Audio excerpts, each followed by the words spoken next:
Good evening and welcome again part 2 of our parliament chapter. ठीक है, पिछले में हमने क्या पढ़ा था, हमारा लोकसभा राज्यसभा। ठीक है, इस वाले में हम पढ़ेंगे हमारे लोकसभा के जो हेड करते हैं इनको बोलते हैं स्पीकर। ठीक, और इनके साथ इनकी हेल्प करने के लिए होते हैं इनके डेप्यूटी स्पीकर साहब। पैरेलली हमारे राज्यसभा में होते हैं चेयरमैन और उनकी हेल्प के लिए जो होते हैं डिप्टी चेयरमैन। ठीक, इन लोगों के बारे में पढ़ूंगा और इनका एक पैनल मेंबर भी होता है, सेम इनका भी। ठीक है, 10 लोगों का इसके बारे में हम पढ़ेंगे आज। ठीक, और कुछ और होगा तो थोड़ा बहुत पार्लियामेंट के सेशंस के बारे में भी बात करेंगे। ठीक है, तो आई होप सब बढ़िया हो गया यार, कोई टेंशन नहीं होगी। शुरू करते हैं। कोई डाउट है you can WhatsApp me on this number and और you can comment down. Apart from this revise करो यार और पढ़ते रहो बस। चलो, सबसे पहले शुरू करते हैं लोकसभा के स्पीकर के बारे में। ठीक है, लोकसभा के स्पीकर, क्योंकि स्पीकर आप पढ़ लोगे तो डेप्यूटी स्पीकर और उनके पैनल मेंबर में ज्यादा कुछ है नहीं, मेजर है लोकसभा के स्पीकर। अब स्पीकर मतलब it's a kind of monitor, जैसे क्लास में मॉनिटर होते हैं ना, वैसे ही लोकसभा में स्पीकर होता है। ओके, तो सबसे पहली बात है कि लोकसभा की जो पहली सिटिंग होगी, यानी कि फर्स्ट आफ्टर फर्स्ट सिटिंग, एक स्पीकर, जो भी मेंबर्स होंगे लोकसभा में, ठीक है, उनके बीच से एक स्पीकर का इलेक्शन होगा। ठीक, इलेक्शन मतलब चुना जाएगा, और इस इलेक्शन स्पीकर के इलेक्शन की जो डेट होती है वो तय करते हैं हमारे प्रेसिडेंट साहब। ठीक, इतना समझ गए आप। लोकसभा का स्पीकर होगा, स्पीकर जो इलेक्ट होगा उसके इलेक्शन की जो डेट होगी वो प्रेसिडेंट साहब चूज करेंगे कि इस डेट में इलेक्शन होगा और उस दिन स्पीकर चूज होगा। ठीक है, अब देखो, लोकसभा के जो स्पीकर का जो टाइम पीरियड होता है वो होता है जब तक लोकसभा काम करेगी। इवन लोकसभा डिसॉल्व हो जाएगी उसके बाद भी काम करेंगे हमारे स्पीकर, जब तक कि नई हाउस, यानी कि एक बार इलेक्शन होके जब नया हाउस तब जब तक नहीं आ जाएगा तब तक हमारे स्पीकर अपनी जगह पे बने रहेंगे। ठीक है, समझ गए। लेकिन अगर लोकसभा के स्पीकर का पद, यानी कि लोकसभा के स्पीकर का पद पहले भी खाली हो सकता है। कौन किन कारणों में से कब कब खाली हो सकता है? सबसे पहले, या तो वो लोकसभा के मेंबर ही ना रहे, ठीक है, क्योंकि मेंबर में से ही अपॉइंट हो रहा है स्पीकर। दूसरा क्या हो सकता है, या तो वो डेप्यूटी स्पीकर को रिजाइन मार दें कि भैया ठीक है मैं जा रहा हूँ छोड़ के, thank you tata bye bye. ठीक, तीसरा, या तो उनको इफेक्टिव मेजोरिटी से हटा दिया जाए। ठीक, अभी इफेक्टिव मेजोरिटी मैं आपको बता चुका हूँ, दी देन मेंबर्स का 50% प्लस मैन प्लस वन, इसको बोलते हैं इफेक्टिव मेजोरिटी। ठीक है, लेकिन ये हटाने का जो प्रोसीजर होगा इसके लिए आपको 14 डेज का नोटिस पीरियड देना होगा। किसको? स्पीकर साहब को, कि ठीक है आपको हटाने के लिए हम लेके आ रहे हैं। इफेक्टिव मेजोरिटी जिस दिन पर जितने होंगे इसमें वो सीटें काउंट होंगी। कौन सी? भरी हुई सीटें। ठीक है, इफेक्टिव मेजोरिटी में जो भरी हुई सीटें होती हैं उनका 50% प्लस वन चाहिए, और 14 डेज के बाद ये आती हट जाएगी। ठीक है, अच्छा, जब हमारे स्पीकर साहब का अंडर प्रोसेस हो ट्रायल, किस चीज का? उनका रिमूवल का ट्रायल जो भी है वो अंडर प्रोसेस में है, तो क्या होगा, तो वो स्पीकर की तरह काम नहीं करेंगे, ध्यान रखना।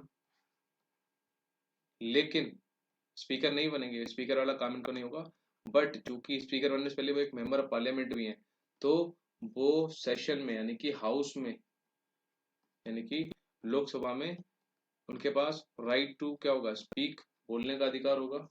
ठीक, पार्टिसिपेट करेंगे जो भी कार्यवाही होगी। ठीक है, और वो राइट टू वोट भी होगा उनके पास, ध्यान रखना। अब एक स्पीकर का जो वोट होता है जनरली वो होता है फाइनल वोट, इसको बोल सकते हो आप। ठीक, कि लोकसभा में मान लो 500 मेंबर हैं, मान लो, ठीक है, 250 इस साइड में हो गए, 250 इस साइड में हो गए, 501 मेंबर मान लो। ठीक है, तो जो एक मेंबर होता है वो होता है हमारा स्पीकर। तो इस केस में स्पीकर के पास पावर होती है कि या तो वो यस कर दें या तो वो नो कर दें। अगर यस कर देंगे तो बिल पास हो जाएगा, नो कर देंगे तो बिल लैप्स हो जाएगा। तो जो वोटिंग की जो फाइनल वोटिंग पावर होती है ना, वो स्पीकर के पास होती है।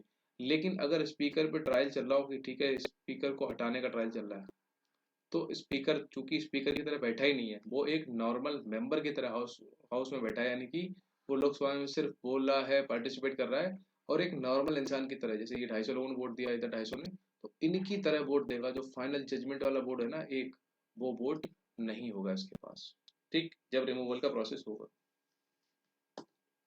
समझ गए? इन केस लोकसभा डिसॉल्व हो गई कहीं बीच में, तो क्या स्पीकर हट जाएगा? नहीं, स्पीकर नहीं हटेगा। स्पीकर जब तक नई लोकसभा इलेक्ट होकर नहीं आ जाएगी, तब तक स्पीकर अपनी जगह पे बना रहेगा। जैसी नई लोकसभा आएगी तब स्पीकर हट जाएगा, ठीक। अब बात करते हैं लोकसभा की पावर्स, लोकसभा के स्पीकर की पावर्स क्या होती हैं वगैरह वगैरह, उन सब के बारे में। तो सबसे पहली बात तो भैया वो तो मॉनिटर होती हैं, पूरे जो भी हाउस है लोकसभा के मॉनिटर होते हैं, ठीक है। जितने भी पार्लियामेंट्री मैटर्स होते हैं ना, पार्लियामेंट्री मैटर्स जितने भी हमारे लोकसभा के होंगे, उनमें जो जजमेंट होगा, जो भी फाइनल फैसला होगा, वो किसका होगा? स्पीकर का। जो भी स्पीकर ने जो बोल दिया वही फाइनल है, ठीक।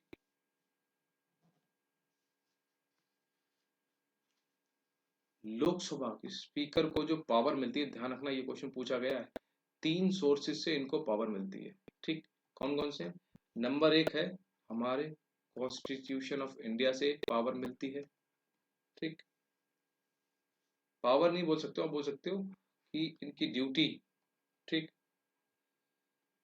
और पावर दोनों बोल सकते हो। ड्यूटी और पावर्स इनको मिलती हैं। Number 1 constitution of India, number 2 procedure of Lok Sabha, ठीक, लोकसभा के प्रोसीजर से इनको पावर मिलती है। और नंबर 3 है कि जो कार्य संचालन नियम होता है हमारा, रूल प्रोसीजर लॉ ऐसे करके क्या होता है वो, ठीक, इन 3 सोर्सेज से पावर मिलती है। ध्यान रखना, ये लिख लो, ठीक, इस क्वेश्चन पूछा गया इनसे, ठीक है। तो यहाँ से हमारे लोकसभा स्पीकर अपनी पावर उठाते हैं इन 3 सोर्सेज से, ठीक। इसके अलावा अगर मैं बताऊं इनकी अदर पावर्स के बारे में, तो हाउस के अंदर कॉन्स्टिट्यूशन के बारे में जो फाइनल बताता है वो बताता है हमारा स्पीकर, ठीक है। यानी कि कॉन्स्टिट्यूशन में कोई चीज समझ नहीं आ रही है तो जो उसका फाइनल एक्सप्लेनेशन करेगा इनसाइड द हाउस, वो करेंगे हमारे स्पीकर भाई साहब, ठीक, और वही फाइनल होगा। इसके अलावा एक कोरम होता है, ठीक। कोरम को बोलते हैं हिंदी में गढ़ पूर्ति, यानी कि एक इतने बंदे होने चाहिए, अगर नहीं है तो हाउस नहीं चलेगा। तो इसकी भी क्या होती है, जैसे कि हमारे लोकसभा में मैक्सिमम मेंबर्स कितने हो सकते हैं? 550, ठीक है। तो कोरम होता है हमारा 10% of total number of people. तो 550 का 10% कितना हुआ? 55। यानी कि अगर लोकसभा में कितने 55 मिनिमम बंदे हैं, तभी लोकसभा की कार्यवाही आगे चलेगी, अदरवाइज रोक दी जाएगी। तो ये कोरम वाली बात और ये सब, इसको रोकना कार्यवाही को, अगर 55 प्लस लोग हैं तो कार्रवाई होगी, 55 प्लस नहीं है, 55 माइनस है तो कार्रवाई नहीं होगी। तो ये सब डिसीजन कौन लेगा? ये लेंगे हमारे स्पीकर भाई साहब, ठीक है, हमारे लोकसभा के अध्यक्ष। समझ गए? ध्यान रखना। इसके अलावा मैंने आपको बताया था अगर लोकसभा का स्पीकर है तो जनरली वो वोट नहीं करता है, जनरली वोट नहीं करेगा। लेकिन जहां वोट इक्वल हो जाएंगे कि आधे प्लस में है इधर आधे माइनस में है, उस केस में जो डिसाइसिव वोट होता है ना, वो राइट होता है हमारे स्पीकर जी के पास, ठीक। समझ गए? अच्छा, कई बार हमारा ज्वाइंट सेशन होता है। ज्वाइंट सेशन बोले तो हमारी लोकसभा और राज्यसभा, बहुत सारे ऐसे बिल होते हैं जो अटक जाते हैं हमारे, मान लो लोकसभा से पास हो गया, राज्यसभा में पास ही नहीं हुआ, या राज्यसभा से पास हो गया, लोकसभा से पास ही नहीं हुआ। तो ऐसे केस में हमारे दादाजी, ठीक, कौन बुलाता है हमारे ज्वाइंट सेशन को? प्रेसिडेंट बुलाते हैं ज्वाइंट सेशन को, ठीक, बुला लिया प्रेसिडेंट जी ने। लेकिन ज्वाइंट सेशन को प्रिसाइड यानी कि हेड कौन करता है? वो होते हैं हमारे स्पीकर भाई साहब, ठीक, ध्यान रखना। तो स्पीकर वैसा इसको करते हैं। स्पीकर के पास एक और स्पेशल पावर है, वो ये है कि ये डिसाइड करते हैं क्या, जैसे बिल आते हैं ना हमारे लोकसभा राज्यसभा में, तो कोई बिल मनी बिल है या नहीं है, वो डिसीजन की पावर किसके पास होती है, हमारे लोकसभा के स्पीकर के पास होती है। ठीक, समझ गए। इसके अलावा लोकसभा में एक पैनल मेंबर भी होता है, चलो वो भी आएगा, बताऊंगा। ठीक,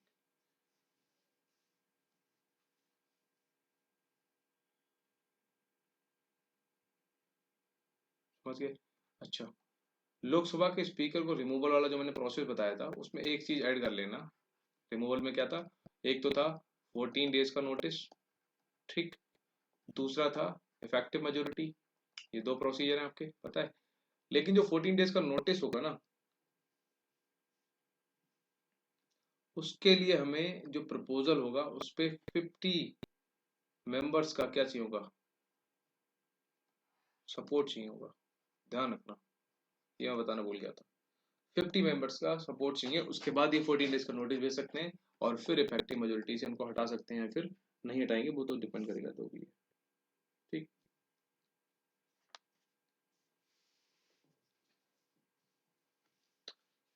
अगर इसकी बात की जाए सीनियरिटी की हिसाब से, तो लोकसभा स्पीकर जो हमारा उनका पद है, वो पता है किसके इक्विवेलेंट है, वो हमारे जो मुख्य न्यायाधीश हैं यानी कि सीजेआई, इनके पैरेलल में है, और नंबर 7 पे रखा गया है।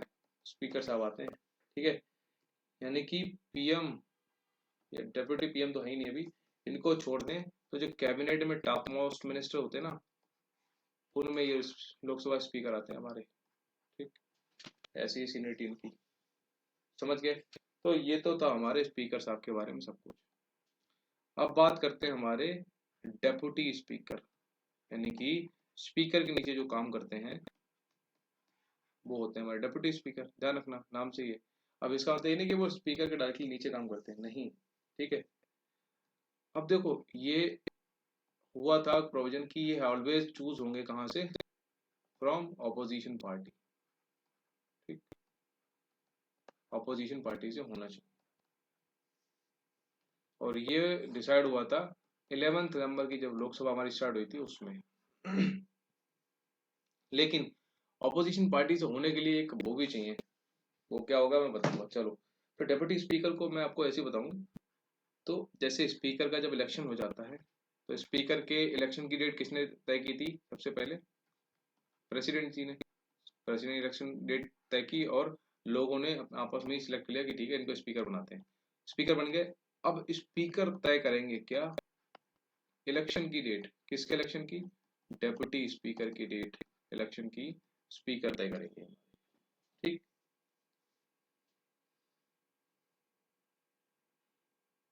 समझ गए। मान लो डिप्टी स्पीकर अपनी जगह पे नहीं है, तो लोकसभा अदर पैनल मेंबर्स में से, पैनल मेंबर बताऊंगा आपको तब समझ आएगा, छोड़ो। स्पीकर की तरह इसका भी हमारा टाइम पीरियड टेन्योर कितना होता है, लोकसभा जब तक रहती तब तक। ठीक, और डेप्यूटी स्पीकर का रिजाइन भी 3 तरीके से हो सकता है, मतलब रिमूवल 3 तरीके से हो सकता है। पहला, अगर वो लोकसभा के मेंबर ना रहे, ठीक, सेम। दूसरा क्या केस था कि अगर वो रिजाइन कर दें, और ये रिजाइन अपना किसको देंगे, स्पीकर को देंगे। ठीक, कौन, डेप्यूटी स्पीकर अपना रिजिग्नेशन किसको देगा, स्पीकर को देगा। तीसरा क्या था, इफेक्टिव मेजोरिटी से हटा दिया जाए। सेम प्रोसीजर है, everything is same. Effective majority से हटा दिया जाए, 14 डेज का नोटिस पीरियड हो। ठीक, समझ गए। तो यही सब है। अच्छा, एक बात ध्यान रखना, जैसे ज्वाइंट सेशन होता है ना, ज्वाइंट सेशन को प्रिसाइड कौन करता है, बुलाता कौन सबसे पहले, हमारे प्रेसिडेंट साहब बुलाते हैं। ठीक, प्रेसिडेंट बुलाते हैं ज्वाइंट सेशन को, लेकिन इसको जो प्रिसाइड करते हैं, इसको जो हेड करते हैं, वो करते हैं हमारे स्पीकर साहब। तो मैंने डेप्यूटी स्पीकर की बात क्यों की, कि मान लो कभी स्पीकर एब्सेंट हो गए, ठीक, तो उनकी जगह पे आ जाएंगे हमारे डेप्यूटी स्पीकर साहब, वो प्रिसाइड करेंगे इसको ज्वाइंट सेशन। समझ गए? एक और स्पेशल बात ये है डिप्टी स्पीकर जी के बारे में, उनकी पावर के बारे में, कि कभी भी डिप्टी स्पीकर के पास एक स्पेशल मतलब पावर होती है कि कभी भी किसी भी पार्लियामेंट्री कमेटी का ना, अगर इनको मेंबर बनाया जाता है, अगर सिर्फ मेंबर बनाया जाए, तो नेचुरली क्या होता है,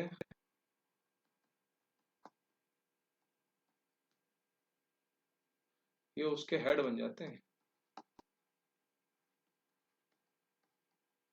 अगर डेप्यूटी स्पीकर को पार्लियामेंट्री किसी भी कमेटी का मेंबर बनाया जाए तो उस मेंबर के साथ साथ ये उसके हेड बन जाते हैं। ये एक स्पेशल पावर है, ठीक। और वही डिप्टी स्पीकर भी सेम स्पीकर वाली पावर को यूज करता है अगर डिप्टी स्पीकर स्पीकर अपनी जगह पे नहीं है, यानी कि अगर वह पहली बार में मत नहीं दे सकता, वो वोट नहीं देता है, लेकिन अगर वोट रिसीव बराबर हो गए तब वोट देता है हमारा, ठीक।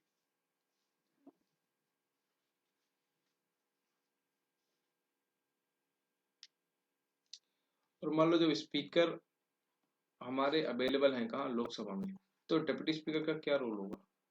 तो मैं सच बताऊं आपको, डेप्यूटी स्पीकर का no role, he will just behave like other MPs of this, जो भी हमारे प्रेजेंट है, ठीक है, अदर मेंबर्स की तरह ही हमारे डिप्टी स्पीकर भी होंगे, वही कार्रवाई बोलेंगे, राइट टू वोट होगा इनका नॉर्मल, ठीक है, अगर स्पीकर प्रेजेंट है तो। बट इन केस अगर स्पीकर नहीं है तो डेप्यूटी स्पीकर उनकी जगह काम करेंगे, और इन डेप्यूटी स्पीकर के पास सारी पावर्स आ जाएंगी, किसकी? स्पीकर की, ठीक। तो ये बात होगी।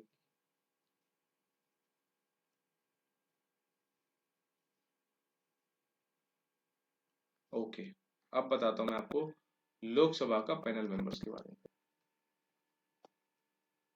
पैनल मेंबर्स क्या होता है? नथिंग यार, देखो, सबसे ऊपर हमारे स्पीकर थे, ठीक, स्पीकर अगर मान लो नहीं हुए तो कौन काम करेगा? डेप्यूटी स्पीकर, ये लोकसभा में बात हो रही है, ठीक। डेप्यूटी स्पीकर के अंडर एक पैनल होता है, ठीक, और पैनल में कितने मेंबर्स होते हैं? 10 मेंबर होते हैं, 5 इधर मान लो और 5 इधर मान लो, तो टोटल 10 मेंबर होते हैं। और 10 को ये कहाँ से होता है? ये नॉमिनेटेड होते हैं, ठीक, लोकसभा के लोग आपस में ही नॉमिनेट कर लेते हैं 10 लोगों को, ठीक। और इन लोगों का बस यही काम होता है कि मान लो स्पीकर या डेप्यूटी स्पीकर में से जब कोई भी नहीं आता है, तो इन 10 में से कोई भी बंदा एक अपने आप को नॉमिनेट कर ले, मतलब लोकसभा वाले लोग आप नॉमिनेट कर लेते हैं, ठीक, इन 10 पैनल मेंबर्स में से वो बंदा जाके प्रिसाइड कर लेता है उस दिन हाउस के सेशन, ठीक। और मान लो जब इस पैनल के 10 मेंबर गायब हैं, तो जो सेशन हाउस होता है वो किसी भी बंदे को क्या कर सकता है? स्पीकर उस दिन के लिए बना सकता है, ठीक।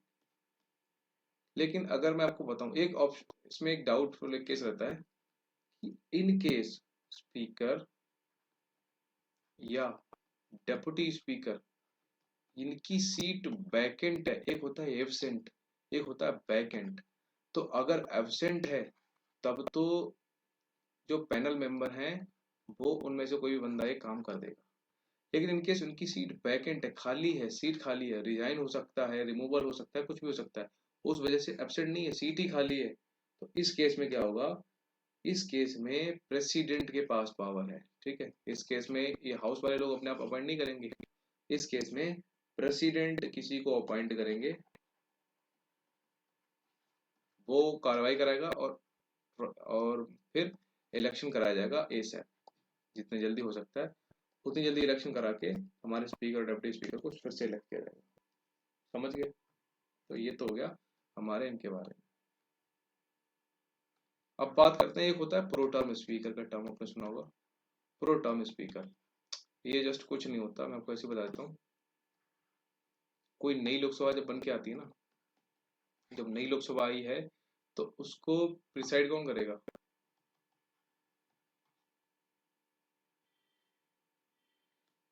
पिछली लोकसभा के जो स्पीकर थे ठीक है। वो नई लोकसभा के स्पीकर बनने तक वो अपनी जगह पे थे, जैसी नई लोकसभा आएगी वो हट जाएंगे। अब जो नई लोकसभा आई है उसको प्रिसाइड करने वाला कोई तो चाहिए ना, कोई तो चाहिए। तो वो क्या करते हैं, एक प्रो टर्म स्पीकर एक अपने आपस में ही, जनरली वो कौन होता है, सीनियर मोस्ट मेंबर होता है, ठीक है। सीनियर मोस्ट मेंबर को वो आपस में ही नॉमिनेट कर लेते हैं, ठीक। और वो क्या करते हैं, नई लोकसभा को प्रिसाइड करते हैं, ठीक।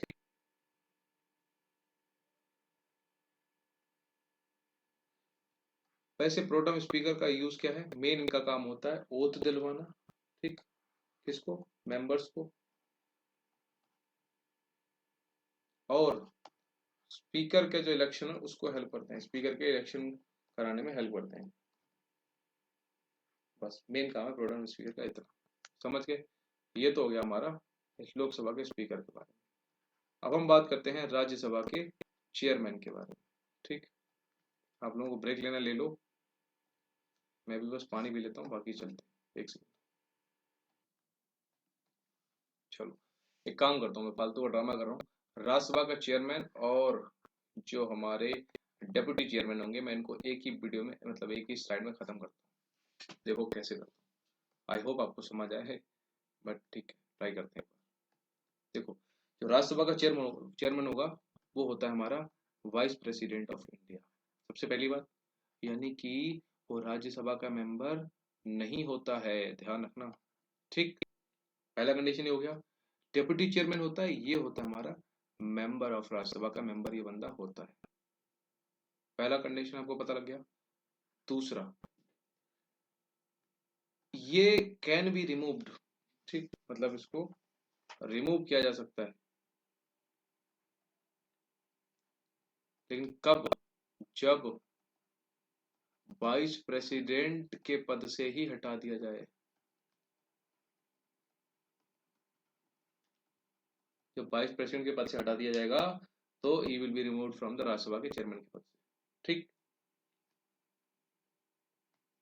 इसके अलावा इनके पास एक पावर नहीं होती, वो होती है मनी बिल डिसाइड करने की पावर नहीं होती है।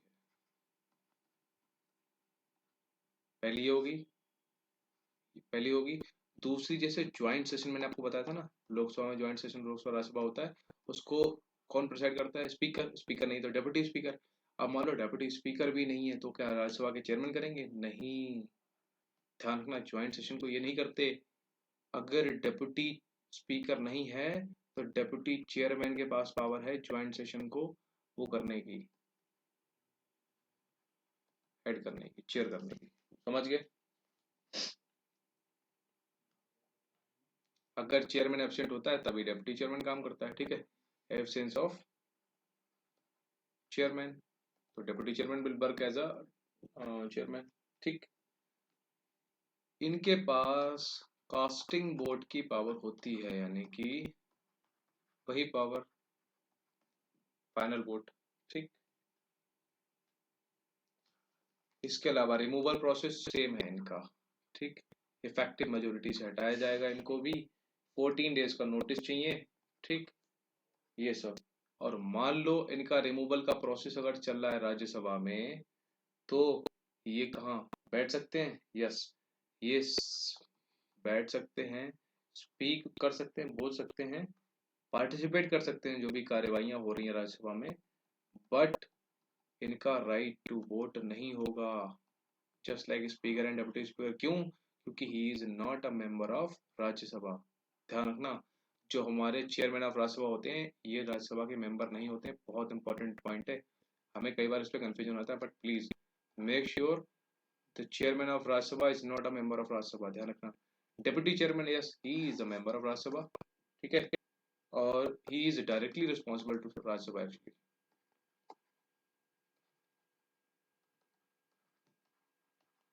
समझ गए। तो इतना सा था जो आपके चेयरमैन और सॉरी डेप्यूटी चेयरमैन के बारे में बताना था मेरे को। मैं चाहता बहुत लंबा खींच सकता था, बट ठीक है मैंने जल्दी में खत्म कर दिया। आपको समझ तो आना चाहिए मेरे को, मेरे ख्याल से, ठीक। तो राज्यसभा में क्या था हमारा, एक तो थे सबसे ऊपर, राज्यसभा को प्रेसाइड करते हैं चेयरमैन, जो कि कैसे कौन होते हैं, vice president of India first. Next, under deputy sorry chairman deputy general under नहीं होते हैं, इंडिपेंडेंट है बट ठीक है, हाँ बोल सकते हो, उनके नीचे होते हैं। और फिर इनके नीचे होता है 6 मेंबर का पैनल, ध्यान रखना 6 पैनल मेंबर होते हैं इसमें।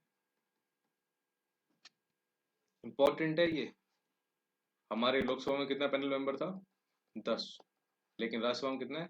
6 लोग हैं। ठीक, समझ गए। अब बात करते हैं हम पार्लियामेंट के कुछ सेशंस के बारे में। ठीक, खत्म करते हैं इसको, बहुत लंबा नहीं खींचना है, इंपॉर्टेंट बंडे हम पढ़ लेंगे, बाकी कुछ नहीं। पार्लियामेंट के सेशंस के बारे में अगर हम बात करें तो इम्पोर्टेंट जो टर्मिनोलॉजी है वो पूछ लेता है कई बार, ठीक है। तो सबसे पहला है वो कि उसको बोलते हैं समन करना, यानी कि बुलाना। ठीक, बुलाना मतलब किसको बुला रहे हो? भैया लोकसभा राज्यसभा आओ, मिलो, बैठो, बातें करो, मीटिंग करो, ठीक है। तो उसके लिए जो समन करता है वो कौन करता है? वो बुलाते हैं हमारे प्रेसिडेंट साहब। ठीक, हमारे हाउसेस दोनों, लोकसभा राज्यसभा दोनों को प्रेसिडेंट साहब बुलाते हैं। ठीक, और जनरली जो समन के बाद जो सेशन होते हैं ना हमारे लोकसभा राज्यसभा के, 3 सेशन होते हैं, आपको पता ही होगा। एक तो होता है हमारा बजट सेशन, सबको पता है, अभी रिसेंटली आया बजट, ध्यान ध्यान से पढ़ लेना। दूसरा होता है हमारा मॉनसून सेशन, ठीक, और एक लास्ट होता है हमारा विंटर सेशन। एक बार क्वेश्चन यही आया था कि which of the following is not a session in the Indian parliament system. Options था, ये 3 थे, और एक चौथा था समर सेशन। कंफ्यूजन देख रहे हो? और फिर जिसने ध्यान से नहीं पढ़ा होगा वो बोल देगा कि हाँ बजट, मानसून, कुछ इन तीनों कंफ्यूज होगा। चलिए, बजट तो उसको पता है, ठीक, तो ध्यान से पढ़ना, मानसून भी होता है, विंटर भी होता है, लेकिन गर्मियों में कोई सेशन नहीं होता। ऐसे पढ़ लो, गर्मियों में बहुत गर्मियां होती हैं, पसीने आएंगे, कौन करेगा? ऐसे ट्रिक बना सकते हो if you are not able to remember recall. ठीक, तो समन मतलब बुलाना, और कौन बुलाएगा? प्रेसिडेंट बुलाएंगे। पहला तो ये हो गया। दूसरा दूसरा एक टर्म है रिसेस एडजर्नमेंट। इसका मतलब होता है कि स्थगन, खत्म करो। किसको? एक होता है रिसेस एडजर्नमेंट, तो मैं आपको नीचे बताता हूँ। एक है आपका रिसेस एडजर्नमेंट, ठीक, और एक है हमारा एडजर्नमेंट सेंडाई, कुछ भी बोलो उसको। इन दोनों में बहुत इंपॉर्टेंट है ये, देख लो। सबसे पहला रिसेस एडजर्नमेंट क्या बोलता है? इसका मतलब है कि स्थगित कर दो हाउसेस को, जो भी सेशन चल रहा है, कब के लिए? For some definite time. ठीक, अब वो टाइम क्या हो सकता है? घंटे भी हो सकता है, ठीक, डेज भी हो सकता है, वीक भी हो सकता है, ठीक, मंथ भी हो सकता है। तो ये क्या होता है? रिसेस एडजर्नमेंट में स्थगन होता है फॉर डेफिनेट टाइम के लिए, बट एडजर्नमेंट सिन डाई मतलब होता है नो टाइम पीरियड गिवन। ठीक, इसमें अनडिफाइंड पीरियड के लिए हाउसेस को खत्म कर दिया जाता है। जहां बोलते हैं हमारे स्पीकर साहब एडजर्नमेंट सिन डे, मतलब इसका ये हुआ कि अब कब मिलेंगे कुछ नहीं पता, नो आइडिया कब मिलेंगे। लेकिन रिसेस एडजर्नमेंट मतलब होता है they will give you a time, कि ठीक है इतने घंटे बाद मिलेंगे, इतने दिन बाद, इतने हफ्ते बाद, जो भी है वो बताएंगे। ठीक, तो सबसे पहले तो ये हो गया, ये 2 प्रोसेस थे, एक ही में मैंने आपको समझा दी, समझ गए। अब नेक्स्ट पढ़ते हैं जो कि है हमारा प्रोरोगेशन। प्रोरोगेशन को हिंदी में बोलते हैं सत्रावसान, बसाना। ठीक, तो प्रोरोगेशन कौन कराते हैं? वही हमारे प्रेसिडेंट साहब। ठीक, ये प्रोरोगेशन कब कर सकते हैं? ये हो सकता है आफ्टर द सेशन हो या ड्यूरिंग द सेशन, कभी भी हो सकता है। ठीक, समझ गए। तो सेशंस को बुलाना, सत्रावसान करना, ये सारा प्रेसिडेंट के हाथ में। इसके अलावा एक नया टर्म है, that is your dissolution. Dissolution मतलब कि खत्म करना। ठीक, अब ये लोकसभा या राज्यसभा किसको खत्म करेगा? ध्यान रखना, ये क्वेश्चन आया था कि डिसॉल्यूशन कौन सा हाउस होता है, ध्यान रखना हमेशा लोकसभा डिसॉल्व होगी, कभी भी राज्यसभा डिसॉल्व नहीं होगी। आपको बताया था ये कैसी है, एक कॉन्टिन्यूअस हाउस है, ये कभी भी खत्म नहीं होता, ठीक है, ये कॉन्टिन्यूअस चलता रहता है। हर दूसरे साल में 1/3 मेंबर रिटायर होते रहेंगे। इसका टाइम पीरियड कुछ नहीं है, लेकिन इसके मेंबर्स का टाइम पीरियड है कितना, 6 साल। लोकसभा के मेंबर्स का जनरली टाइम पीरियड कितना है, 5 साल। और लोकसभा को डिसॉल्व किया जा सकता है 5 साल से पहले। और कौन करेगा डिसॉल्व, हमारे दादाजी, या फिर सरकार गिर जाए, ठीक है। अच्छा, अब बात करते हैं, लोकसभा डिसॉल्व हो गई यानी कि हमारी सरकार गिर गई, ठीक। इस केस में अब मान लो लोकसभा चल रही थी तभी डिसॉल्व हुई होगी ना। लोकसभा जब चल रही होगी यानी कि कुछ ना कुछ बिल वाले भी काम चल रहे होंगे, कोई ना कोई बिल चल रहा होगा हाउस में। अब कुछ बिल होते हैं जो खत्म हो जाते हैं, कुछ होते हैं नहीं होते हैं। अब 2 बिल ऐसे हैं जो खत्म हो जाते हैं, इंपॉर्टेंट है, बाकी बिल खत्म नहीं होते, ठीक। ध्यान से देखना, इसको समझना।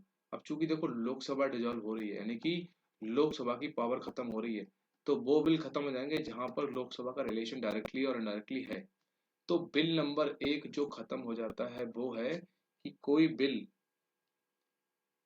जो कहाँ है अभी, लोकसभा में, बिल इन लोकसभा, ठीक है, चाहे ये राज्यसभा से आया हो या नहीं आया हो। मतलब बिल लोकसभा में, अगर लोकसभा से आया है तो भी कोई बात नहीं, नहीं आया है तो भी कोई बात नहीं, मतलब बिल कहाँ है, लोकसभा में। तो ऐसा बिल क्या हो जाएगा, लैप्स हो जाएगा, खत्म हो जाएगा। समझ गए, यानी कि कोई भी बिल जो लोकसभा में है और जब लोकसभा डिसॉल्व हो रही है उस टाइम पे ये बिल खत्म हो जाएगा। बिल नंबर 1 ये खत्म हो गया। बिल नंबर दूसरा जो खत्म हो जाता है वो है कि कोई बिल जो लोकसभा ने क्या कर दिया है, पास कर दिया है, और बिल कहाँ है, पेंडिंग है राज्यसभा में, तो ये बिल भी खत्म हो जाएगा। क्यों, देखो लोकसभा बिल पास कर रही है और यहाँ पर तो लोकसभा डिसॉल्व हो रही है भैया, तो लोकसभा की जो पावर है वो सब खत्म हो जाएंगी। तो ध्यान रखना, ये 2 कंडीशन में बिल है वो खत्म हो जाता है, बाकी कंडीशन में बिल खत्म नहीं होता, ठीक। मैं आपको अगर ऐसे ही बता दूं, जो बिल लैप्स नहीं होते हैं, खत्म नहीं होते हैं, वो क्या क्या केस हो सकता है। अब बेसिक कॉमन सेंस भी लगाना है। नंबर 1 कि कोई बिल जो किसी हाउस से पास ही नहीं हुआ है, हाउस से नन हाउस पास्ट, मतलब किसी हाउस ने पास नहीं किया, ना ही लोकसभा ने ना ही राज्यसभा ने, मतलब बिल अभी इंट्रोड्यूस ही नहीं हुआ है, ठीक।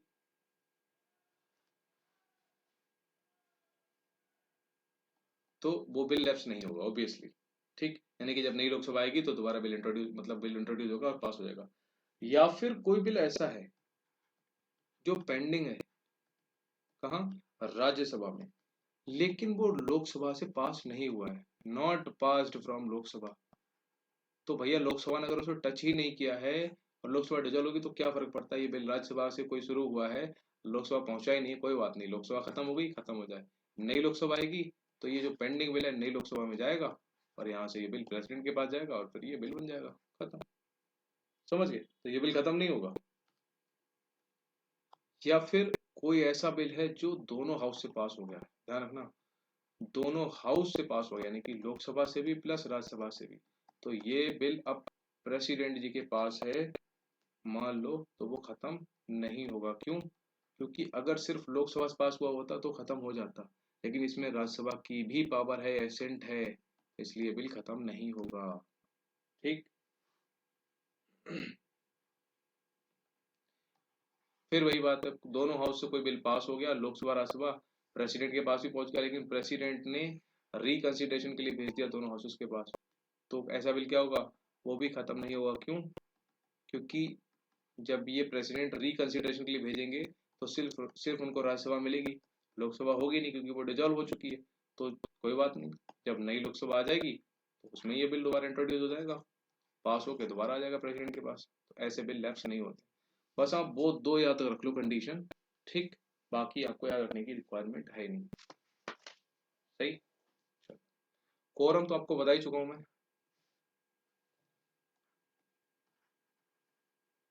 कितने बंदे चाहिए, 10% ऑफ टोटल हाउस का जो भी नंबर है, यानी कि लोकसभा में 550 का 10% कितना हुआ, 55 मेंबर्स, और राज्यसभा में कितना हुआ, 250 का, 25 मेंबर। अगर इतने नहीं है तो इधर स्पीकर के पास पावर है कि वो खत्म कर सकते हैं, मतलब मना कर देंगे कि ठीक है कोरम पूरा नहीं है, हम आगे कार्रवाई नहीं करेंगे। इधर हमारे चेयरमैन के पास पावर है। ठीक, तो ये कोरम के बारे में आपको बता चुका। अच्छा, अभी एक नया चीज बात कर लेते हैं, मतलब उसको खत्म ही कर लेते हैं। कितना टाइम हो गया, 35 मिनट है। चलो उसमें ज़्यादा टाइम नहीं लगेगा, खत्म कर लेते हैं। इंपॉर्टेंट है हमारा, हमारे हाउसेस में ना कुछ टाइमिंग्स होती हैं। ठीक, टाइमिंग्स की बात करते हैं तो मैं एक टाइम पीरियड बना देता हूँ यहाँ से यहाँ तक। 11 बजे हाउस शुरू होता है, 11 AM। ठीक, और कब तक चलता है, मान लो 6 PM, जनरली 8 PM तक कोई दूसरा हाउस चलता है। ठीक, राज्यसभा चलती है 5 बजे तक, और लोकसभा चलती है 6 बजे तक। 8 बजे छोड़ो, 11 हो गया, सॉरी क्या हो गया, राइट नहीं करना है। 12 AM होगा। ठीक, 1 बजेगा, 2 बजेगा, 3 बजेगा, 4 बजेगा। यहाँ से PM लग जाएगा, ध्यान से कर लेना, ये इंपॉर्टेंट है। अच्छा, अब इनमें क्वेश्चन मतलब कुछ आ रहे हैं, ये घंटे हैं, इनमें किसी घंटे घंटे का नाम है। ठीक, मैं आपको सीधे बता देता हूँ। 11 बजे से 12 बजे जो होता है उसको बोलते हैं क्वेश्चन आवर। ठीक, लिख लो, सीधे क्वेश्चन बनता है। और 12 बजे से लेके 1 बजे तक नहीं, 0 आवर में लिख रहा हूँ, 12 बजे से 1 बजे तक नहीं, जनरली इसकी कोई 0 आवर की जो टाइमिंग है वो फिक्स्ड नहीं है। ठीक, सबसे पहली बात, नो फिक्स टाइमिंग। ठीक, ये कब तक चलता है, 0 आवर कब तक चलता है, उस दिन का जो भी एजेंडा है। ठीक, एजेंडा खत्म होने तक ये चलेगा। ठीक, क्या, 0 आवर। और 0 आवर में ही 3 मिनट मिलते हैं, किसको, हर मिनिस्टर को, जिसको भी अपना इशू रेज करना है। ठीक, तो कोई भी इशू रेज करने के लिए हर मिनिस्टर को 3 मिनट किसमें मिलते हैं, 0 आवर। समझ गए। सबसे पहला तो टाइमिंग इन पार्लियामेंट का ये एक बेसिक प्रोसीजर मैंने आपको बता दिया। ठीक, क्वेश्चन यहीं से बनेगा, ज्यादा आप डीप मत पढ़ो, कोई रिक्वायरमेंट नहीं है, सीधे यहाँ से क्वेश्चन बनेगा। अब मैं आपको क्वेश्चन आर के बारे में बता देता हूँ, क्योंकि क्वेश्चन जनरली क्वेश्चन आर से ही बनता है, मतलब बनता उससे भी है, बट ठीक है क्वेश्चन आर से ही बनता है। अभी पिछले बार तो ये क्वेश्चन बना था कि 0 आवर का टाइम पीरियड क्या होता है, कितने घंटे होता है, तो नो फिक्स टाइम। ठीक, तो क्वेश्चन आर के बारे में अगर आपको बताऊं तो क्वेश्चन आर मतलब नाम से ये कि भैया इसमें क्वेश्चन पूछे जाएंगे। ठीक, अब देखो इसमें 3 टाइप के क्वेश्चन पूछे जाते हैं आपसे, 1, 2 और 3। नंबर 1 है स्टेयर्ड क्वेश्चन, हिंदी में बोलते हैं इसको तारांकित क्वेश्चन। दूसरे हैं अनस्टेयर्ड, मतलब कि अतारांकित क्वेश्चन। ठीक, और तीसरे हैं आपके शॉर्ट नोटिस वाले क्वेश्चंस, ऐसे क्वेश्चंस जिनको एक नोटिस पीरियड देना पड़ता है पूछने के लिए। ठीक, तो ये 3 हो गए। शॉर्ट स्टेट क्वेश्चन के लिए 15 डेज का नोटिस, इसके लिए भी अनस्टेट के लिए 15 डेज का नोटिस, और शॉर्ट नोटिस वाले क्वेश्चंस के लिए 10 दिनों से कम का नोटिस देना पड़ता है। समझ गए, ये लिख लेना, सीधे क्वेश्चन आंसर क्वेश्चन नहीं बनता है। तो भैया जो हमारे स्टेट क्वेश्चन होते हैं इनका कैसा पेपर होता है, ये ग्रीन कलर में होते हैं, हमने कलर भी बना दिया। ठीक, स्टेट क्वेश्चन जहाँ जिस पेपर में पूछ लिखा जाता है वो ग्रीन कलर का होता है। समझ गया। अब देखो व्हाइट तो मैं बना नहीं सकता, तो मैं पीला लिख दे रहा हूँ। जो अनस्टेड होते हैं ना वो व्हाइट कलर के होते हैं। समझ आ रहा है आपको, होप आपको समझ आ रहा हो। और जो हमारे बोलते हैं क्या उनको, शॉर्ट नोटिस वाले होते हैं, ये पिंक कलर के होते हैं, पता नहीं कौन सा कलर है, पर ठीक है समझ जाओ। ठीक, समझ लो, बाकी हम पढ़ाते हैं। स्टेट क्वेश्चन होते हैं हमारे ग्रीन कलर में। ठीक, व्हाइट वाले मतलब सॉरी व्हाइट वाले होते हैं हमारे अनस्टेड, और पिंक वाले होते हैं हमारे शॉर्ट नोटिस। ठीक, अब देखो जो स्टेट क्वेश्चन होते हैं, अगर आपसे स्टेट क्वेश्चन जो पूछा जाएगा तो आपको देना होगा ओरल आंसर। सबसे पहली बात, ओरल आंसर का मतलब कि मौखिक आपको जवाब देना पड़ेगा। ठीक, और क्या इसमें आप सप्लीमेंट्री, मतलब कि जैसे आप कोई किसी ने आपसे क्वेश्चन पूछा, आपने उसका ओरली आंसर दिया, तो क्या उसके बारे में सप्लीमेंट्री क्वेश्चन पूछ सकते हैं, जैसे कि आप, मैंने पूछा कि आपका नाम क्या है, आपने बोला मेरा नाम XYZ है, तो मैं आपसे पूछ सकता हूँ कि आपके पिताजी का नाम क्या है।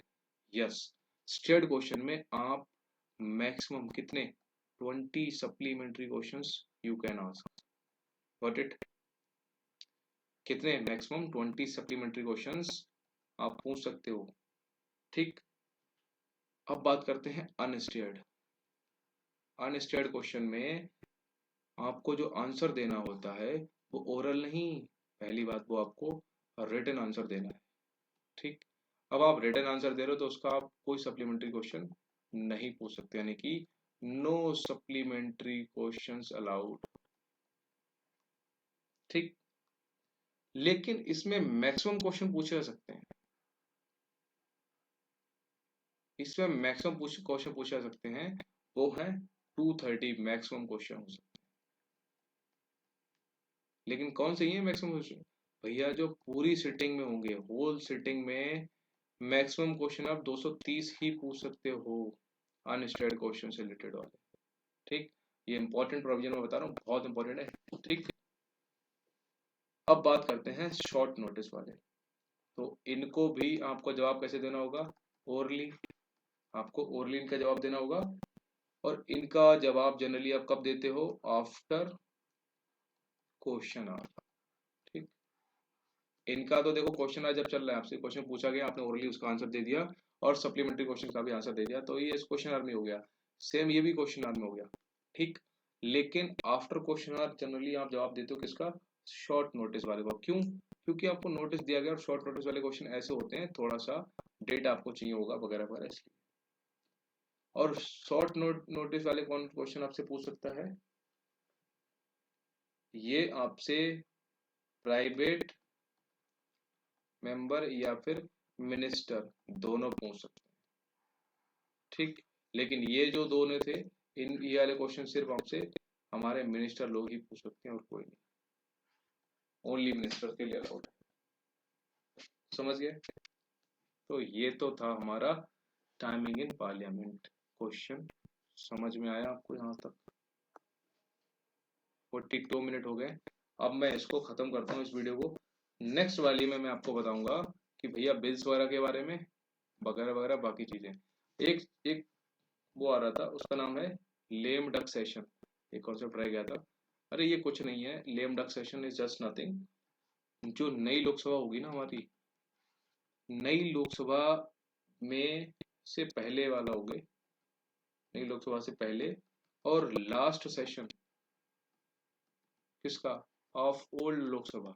ठीक, तो ओल्ड लोकसभा का जो लास्ट सेशन होता है उसको बोलते हैं लेम डक सेशन। और लेम डक किसको बोलते हैं? बतख। कौन सी लेम? मतलब लंगड़ी बतख को कौन होगी? मतलब कि ऐसे बंदे, यानी कि ऐसे मेंबर्स जो पुरानी लोकसभा में थे, बट बट जो आपकी नई लोकसभा आई है उसमें वो इलेक्ट नहीं हो पाए हैं, तो ऐसे लोगों को बोलते हैं लेम डक। जो पुराने में तो थे, नई लोकसभा बनी उसमें नहीं इलेक्ट हो पाए, तो उनको बोलते हैं लेम डक। तो ये कॉन्सेप्ट था, मैंने आपको बता दिया है। इसके बाद हम इंपॉर्टेंट बात करेंगे हमारे बिल्स वगैरह के बारे में। ठीक है, और कोई टेंशन मतलब, मैं आपको ऐसे ही बता दूंगा, मैं आपको ज़्यादा बुक से बहुत ज़्यादा इंपॉर्टेंट है वो भाई बताऊंगा, अदरवाइज मैं आपको अपने जो मैंने पर्सनल बना रखे हैं अपने हिसाब से, उस हिसाब से पढ़ाऊंगा। ठीक, टेंशन मतलब। एक और वीडियो लगेगी आई गेस, डिपेंड करेगा एक या दो, क्योंकि बजट बजट भी बताना होगा ना, तो लेट्स सी कितना होता है। ठीक, अदरवाइज मेरा तो मन था इसमें आपको जो पार्लियामेंट मोशंस होते हैं ना वो भी मैं आपको इसमें बता देता, लेकिन टाइम चूंकि ज़्यादा हो रहा है तो नेक्स्ट वीडियो में बताऊंगा। ठीक है, तो चलो see you in the next video, तब तक के लिए अपना ध्यान रखो और टेंशन मत लो। अभी मैं वीडियो और अपलोड कर रहा हूँ किसकी, साइंस का मैंने बताया था ना आपको, मेरे एक तो चैप्टर छूट गए हैं डिजीज वगैरह के इंपॉर्टेंट, वो मैं अपलोड कर रहा हूँ, उनको आप देख लेना, इंपॉर्टेंट है, उनसे क्वेश्चन हर साल बनता है। ठीक है, चलो see you in the next video, तब तक के लिए पढ़ा यार, बाय।